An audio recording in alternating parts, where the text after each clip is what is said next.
प्रेम जिसके हृदय में जागृत हो जाता है, जग जाता है, वह माला माल हो जाता है, धनवान हो जाता है। एक भजन की पंक्तियां हैं ना, जिसने ये नाम जपा वो तो माला माल हुए, धन दौलत के बने पुजारी आखिर वो कंगाल हुए। जो धन दौलत कमाते रह जाते हैं, आखिरी में वो कंगाल की जिंदगी जीते हैं। कैसे? आज का विषय मेरा यही रहेगा।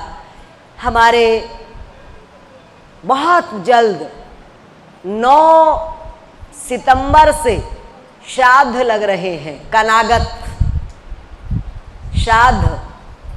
और वो श्राद्ध क्या होते हैं?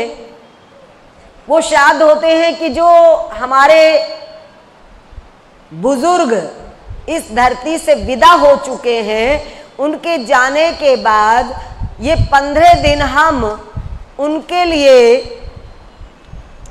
यज्ञ भी करते हैं, दान पुण्य भी करते हैं और भोजन भी खिलाते हैं पंडितों को, ब्राह्मणों को। इसको श्राद्ध बोलते हैं, तर्पण बोलते हैं।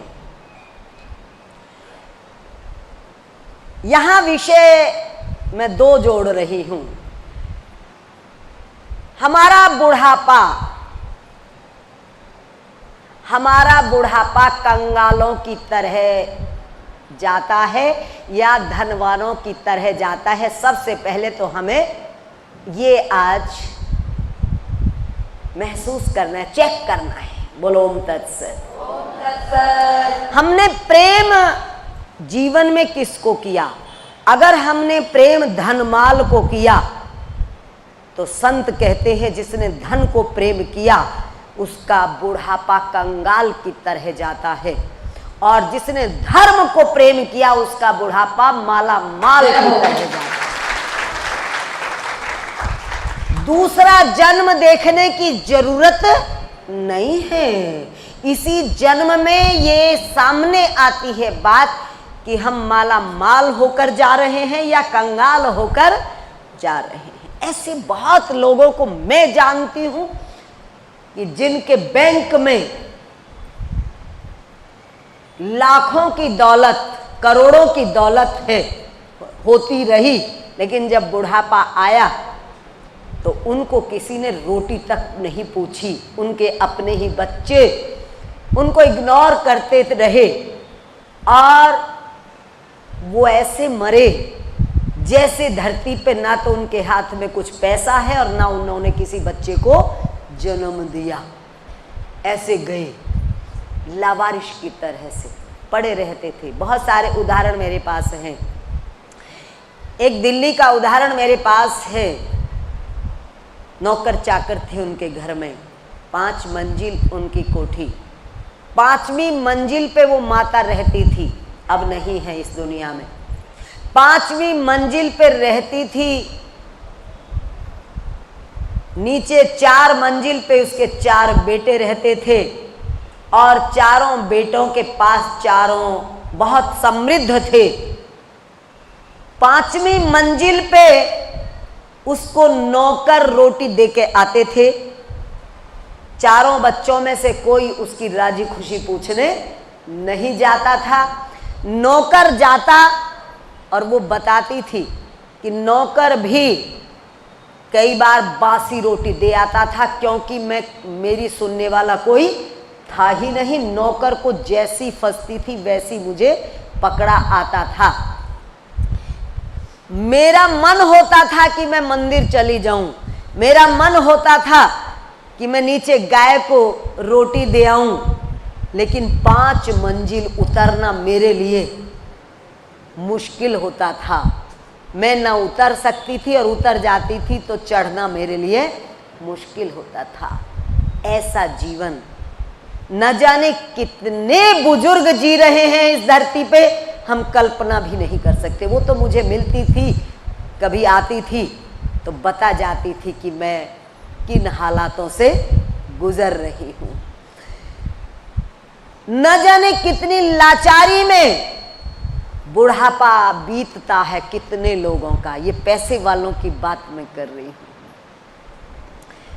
ये बुढ़ापा आपका कंगाली में जा रहा है या आपका माल माल होके जा रहा है, ये आपने तय करना है। और आपको कौन सा चाहिए? बहुत कथाओं में, प्रवचनों में अगले जन्म की बात करते हैं कि इस जन्म में करोगे तो अगले जन्म में पाओगे। मैं इस जन्म की ही बात करती हूँ। बोलो ओम तत्सत। ओम तत्सत। तुमने मुझे सुना होगा, मैं अगले इधर उधर की बात नहीं करती, मैं इसी जन्म की बात करती हूँ। आपने जवानी में जो कमाया है, आप बुढ़ापे में उसी को खाने वाले हैं। क्या कमाया है आपने?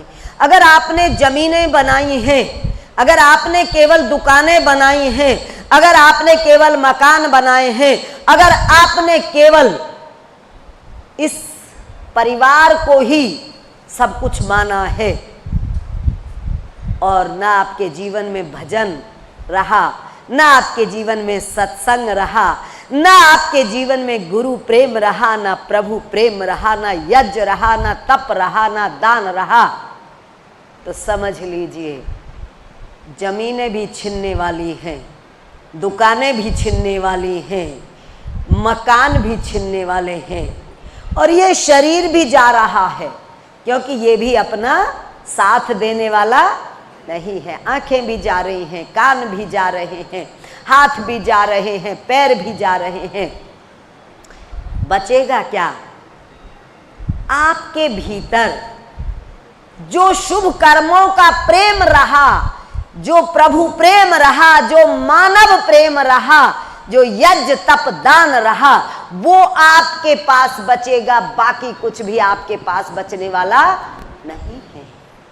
तो आपने ये तय करना है कि आप अपने बच्चों के लिए तो पूरी तैयारी कर रहे हैं। बोलो ओम तत्सत। ओम तत्सत। ओम तत्सत। ओम तत्सत। आप अपने बच्चों की पूरी तैयारी में है, मेरे बच्चों पे इतना पैसा हो जाए, इतना हम कमा लें, इतनी जमीन उनके नाम हो जाए, उतने किले उनके पास आ जाएं।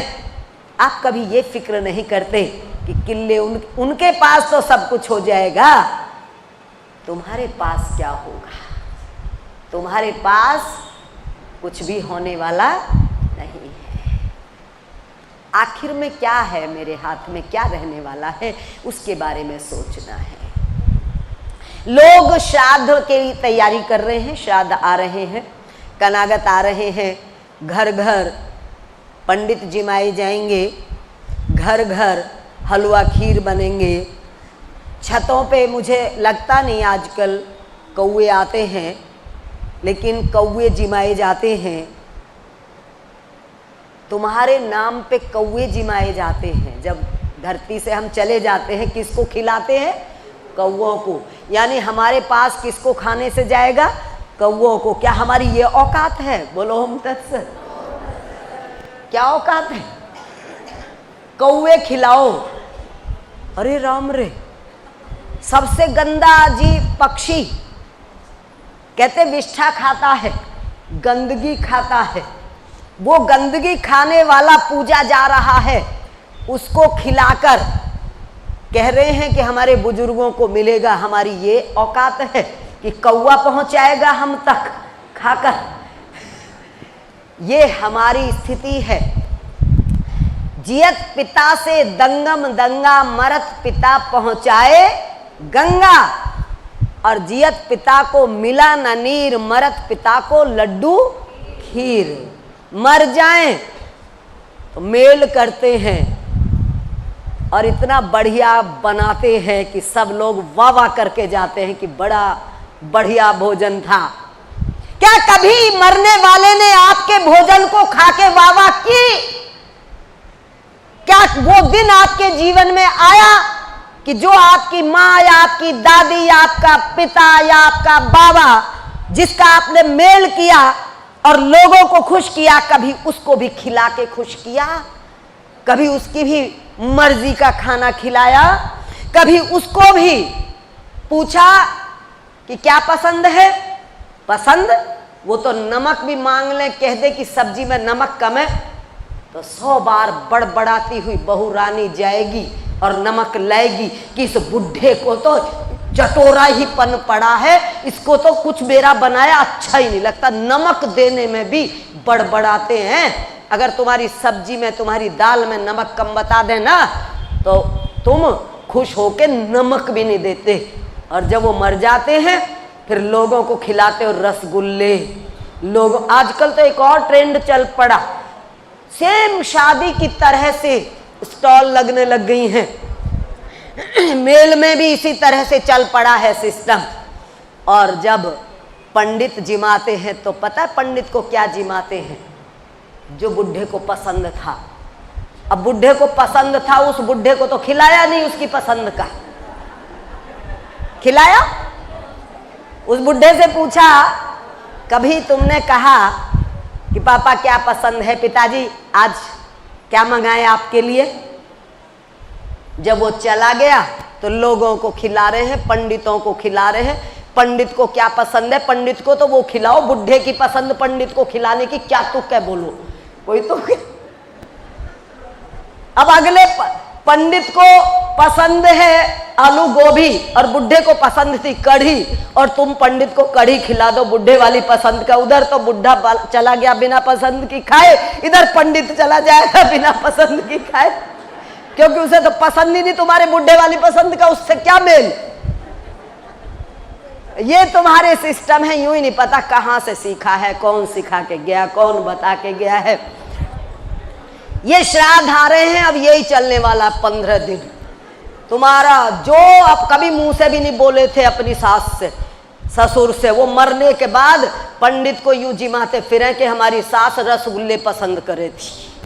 अरे सास को भी खिला देते कभी रसगुल्ले कि तेरी पसंद है, कभी उसको भी खिलाए जाते। मैं ये कहना चाहती हूं कि ये 15 दिन जो आ रहे हैं, इन 15 दिनों में तुम्हें करना क्या है। मैं ये नहीं कह रही कि नहीं ये छोड़ दो, मैं ये कह रही हूं ये हमारी बहुत बड़ी परंपरा है जो ये कहती है कि जीते जी भी माँ बाप को भगवान की तरह पूजो और मरने के बाद भी उनको उसी तरह से याद करो। ये इसलिए 15 दिन मनाए जाते हैं, ना कि इसलिए कि जीते जी तो उनकी छुट्टी और मरने के बाद पंडितों को और कौओं को जिमा जिमा के उन पे सप्लाई करते रहो। कैसे सप्लाई हो जाएगी भाई?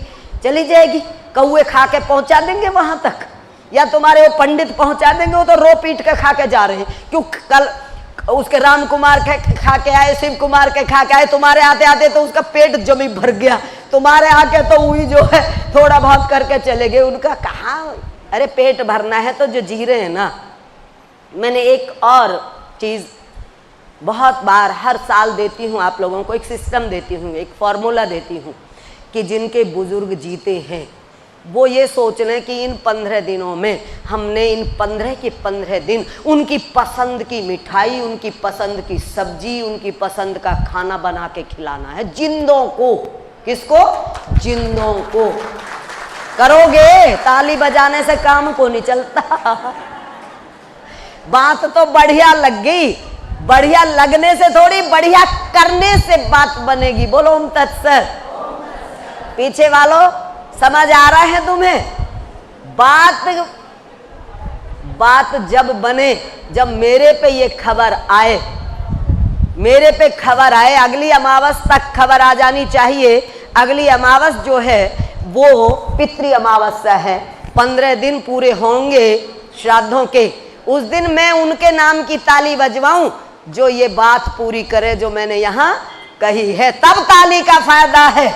ये बात ऐसी बने कि आप लोग आके यहाँ बताएं, पहले मुझे खबर दे दें कि हमने 15 के 15 दिन इस तरह से मनाए। खिला दो पंडितों को, कोई दिक्कत नहीं। पंडित कभी नाराज हो जाए मुझसे, यूं कह के हमारी भी रोटी रोजी पे लात मार दी, कोई बुराई नहीं है, जिमाओ पंडितों को, लेकिन उनकी पसंद का, बुढ़ों की पसंद का मत जिबाना, पंडित दुखी होके जावेगा।